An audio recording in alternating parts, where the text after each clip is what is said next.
Everyone, I'm Stephanie. I'm a book-loving, notebook-hoarding reader and writer on a mission to change lives one book and one notebook at a time. And this is the Get Literate podcast. Each week, we mix together books, notebooks, mindful practices, and creativity to cultivate a life we love. You can expect regular weekly episodes focused on 3 books you need to know about on a bookish theme, and we'll bring those themes to life in our actual lives too. You can also expect author interviews, notebooking inspiration, and topics to help us grow through what we go through. Now, let's grab a notebook and your TBR list, and let's get literate.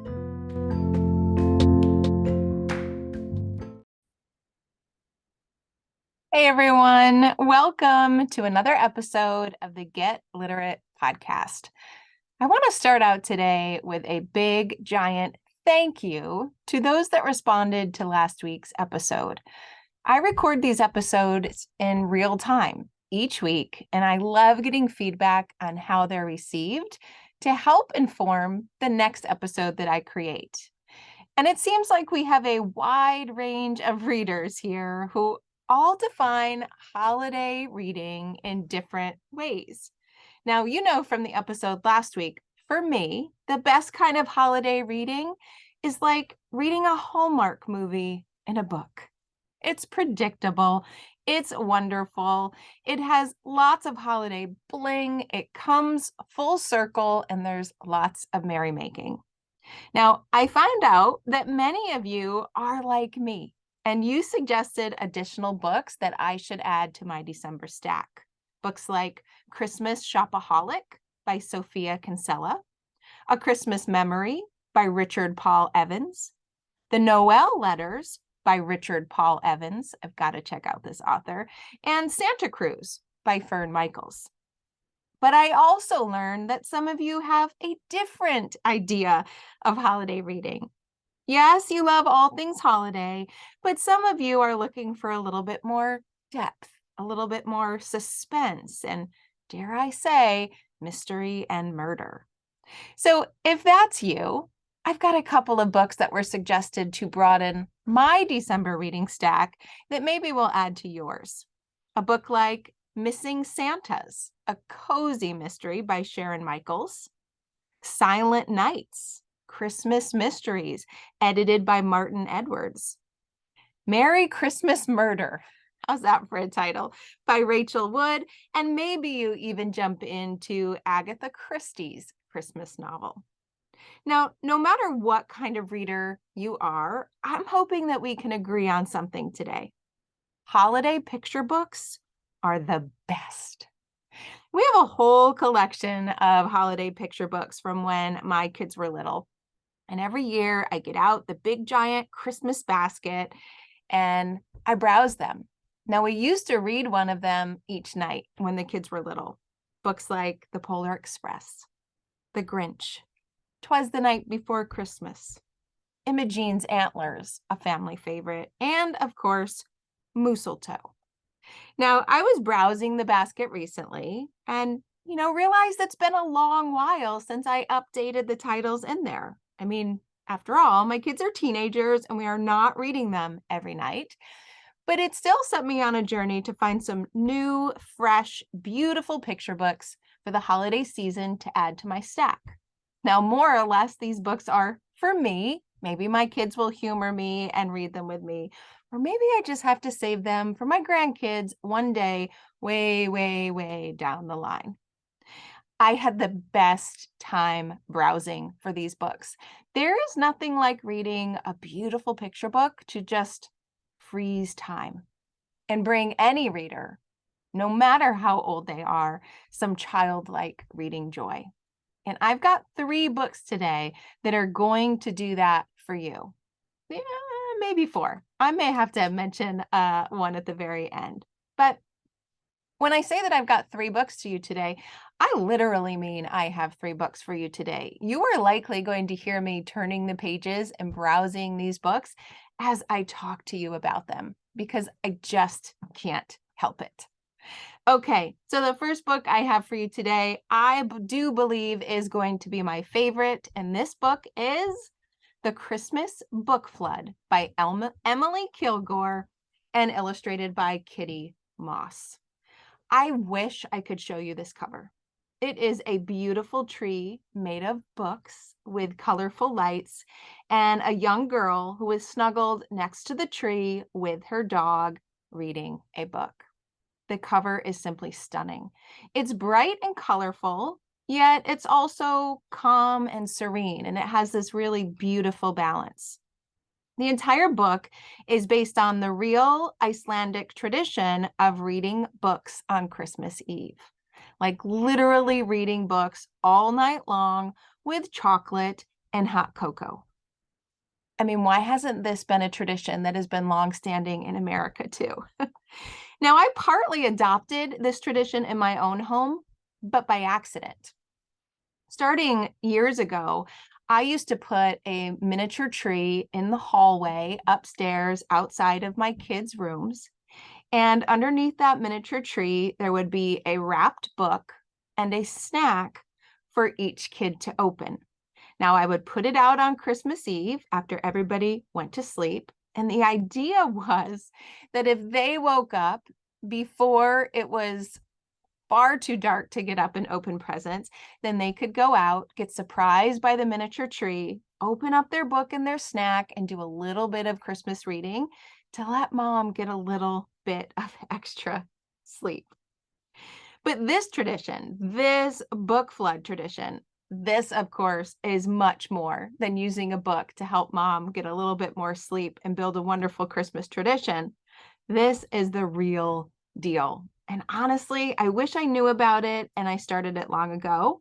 But as Gretchen Rubin says, the best time to begin something was 20 years ago, but the second best time is now. So let's get to the book. As I already said, the book is just stunning, and so are the pages inside. There is this really beautiful glossy richness to the pages that you can feel as you turn them, and you have these double page spreads that just draw you into the story so beautifully. The setting is beautiful. It starts out as this gorgeous portrayal of the fall season with the northern lights, but then it slowly trickles into winter with lots of falling snowflake, and you see the characters in full-on holiday cheer with all of their winter plans. And of course, those winter plans involve finding the right book for the right person. All of the characters are scurrying around to find the perfect book match for their family and friends. And this book captures that magic of looking and searching, and then ultimately finding the right book for the person they have in mind. Now, finally, it's time. It's Christmas Eve. The Christmas book flood is here. Families gather together in their homes. They present their beautifully chosen books to each other. They unwrap them. And then the best part, they sip hot chocolate. They eat some chocolate treats, and they read, read, read, read, read. Now, the most beautiful surprise comes in the very last double page spread of this book. And I don't want to save it for you because I'm not revealing anything that's going to spoil the book. It's just going to make you want to read it more. But on the last two pages, pages of actual books, so printed word on the page, it's actually woven into the illustrations. So you have this beautiful winter scene, and then you have this beautiful bookish scene too. It's just spectacular. I love it. There's an author's note at the end that tells us all about the tradition and how and why she came to enjoy it and actually write this book, and then certainly invite readers along to the tradition too. And you can count me in for doing this Christmas Eve. I don't know if I'll be able to convince my whole family to start a new tradition right now, but you can bet that I certainly will. So that's The Christmas Book Flood by Emily Kilgore. Now, up next is a book I can't wait to share because it's partly inspired by a fun fact I have for you today. So this year's Rockefeller Christmas tree in New York City is actually from my town, like literally just a few minutes down the road from me.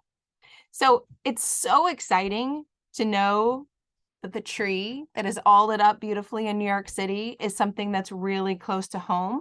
But to see that process up front, I saw the fanfare that they made about choosing the tree and cutting down the tree and then seeing the tree being driven down the road off to New York City. It's just really special to have that local connection. I love that Rockefeller tree tradition. I love it even more now that I had this experience, and it made me think, do other cities do this? Do other states do this? Do even other countries do this? Well, I sure do. And that's the topic of my second book to share with you. It's called The Christmas Pine by Julia Donaldson, who was also the author of The Gruffalo, if you love that book, and illustrated by Victoria Sandoy. Now, this book chronicles a Christmas tree's journey from a baby seed in the woods to London, where it stands in the square in all of its beautiful glory. Now, it does follow a similar journey that the Rockefeller tree takes, right? It starts from a seed, grows to a loved tree. You have the fanfare of cutting it down. You have a much longer journey of this tree than the tree in Rockefeller Center typically takes, but it ultimately arrives at the tree's destination, where there is a lighting ceremony and some beautiful holiday engagement.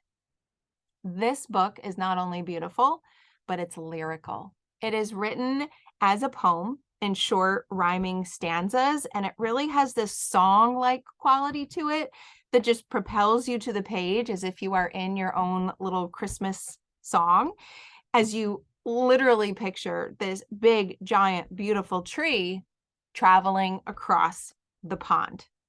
Now, just like the Christmas book flood, there is an author's note at the end that gives readers a bit more information about this tradition.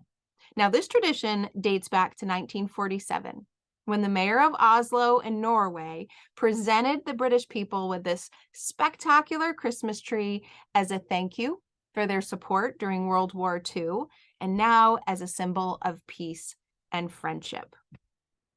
The poem that is actually this book was written by the author specially for the 2020 tree and was read at the celebrating ceremony by local school children. It's the backstory that really makes this book even more special. And I really hope you'll pick it up to enjoy it, but also learn from it and broaden our ideas of how people celebrate in this way around the world. So that's The Christmas Pine by Julia Donaldson. Now, for my third book, I first found this picture book when I was exploring books about cake for a previous episode. If you haven't listened to it yet, that's episode 19. Now, I found this book and I tucked it away for a winter episode, and that day is today. And this book is called Winter Cake by Lynn Ray Perkins. Winter Cake is the kind of heartfelt story you just want to read around this holiday time. It's all about the power of making mistakes. It's about the power of cake. And it's about the power of friendship, which is just all the things that we tend to embrace in this holiday season. Now, this book too, just like the others, is beautifully illustrated, but in a different way. It's primarily has a white background across most of the book with these pop-outs of color to draw you into this outdoor winter wonderland. And that outdoor winter wonderland is filled with different forest animals, and that's what the story centers on. This book begins when Thomas the bear lost his beautifully woven special basket that was full of really tasty dried fruits. And without that basket and without that dried fruit, he cannot make the winter cake for the winter's eve gathering. Now, Lucy, one of the forest birds, she helps him look everywhere for his basket, but they still can't find it, and she needs to fly away before she starts getting caught in the upcoming winter storm. But unfortunately, it was a little too late for that. She fell to the ground after being hit by some snow, but thankfully, she ended up falling pretty close to a tea room, and so she went in to get warm and waited out. Now, this is what I love about this book the most, I think, is the scene, or I guess I should say the scenes of the beautiful, warm tea room, where Lucy is kind of eavesdropping on all of the little snatches of conversation that she hears. And she hears this one unfamiliar animal say that he found a basket of dried fruit that was perfect for him to make a winter cake. Now, Lucy, of course, doesn't hear the whole thing. She is certain that this animal has stolen the basket from Thomas, and she is horrified. But she doesn't hear the whole thing, and she doesn't hear the animal attempting to figure out who the owner is so that he can bring it back. So she now flies off to find Thomas, but so does this new animal who has some information about who the basket belongs to. And they arrive at Thomas's place together, and Thomas gets his basket back. Now, at this point, Lucy feels terrible because she has jumped to some pretty negative conclusions about this animal that she didn't even know. So her and Thomas decide to make the winter cake and find this animal and bring it to him as a thank you. So they do. And the trip to this animal was long and hard, but so worth it because they arrived just in time to comfort him because he's lonely, completely by himself, all alone on winter's eve until now. So together, Thomas, Lucy, and this mystery animal enjoy a fire. They enjoy their winter cake, and they enjoy their new friendship too. This book, Winter Cake, is literally holiday spirit wrapped into a book, and it's wonderful. So those are the 3 books that I have for you today. I hope you pick one of them up. Let me just remind you what they were. The Christmas Book Flood by Emily Kilgore, The Christmas Pine by Julia Donaldson, and Winter Cake by Lynn Ray Perkins. These 3 books have now refreshed my own Christmas book basket, and I hope that they refresh yours too. Maybe you start a Christmas picture book basket. Maybe you just go take some out to the library and enjoy your own kind of book flood on Christmas Eve as you read them. And better yet, hopefully you share them with a little one around you. And if you think of other ways that we can bring these picture books into our lives beyond simply reading them, well, let's try to embody what the content is inside of them.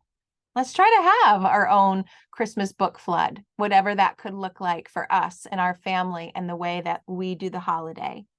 Let's lean into some of the traditions that are going on in our towns, in our cities, or our states.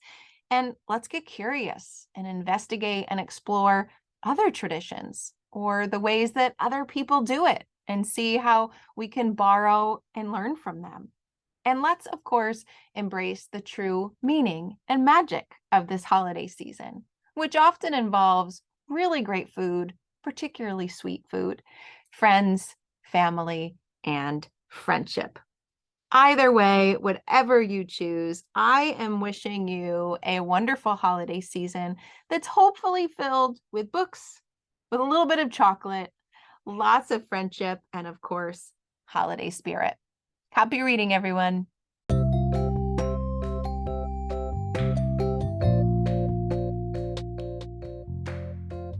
Thanks for listening to today's episode of the Get Literate podcast.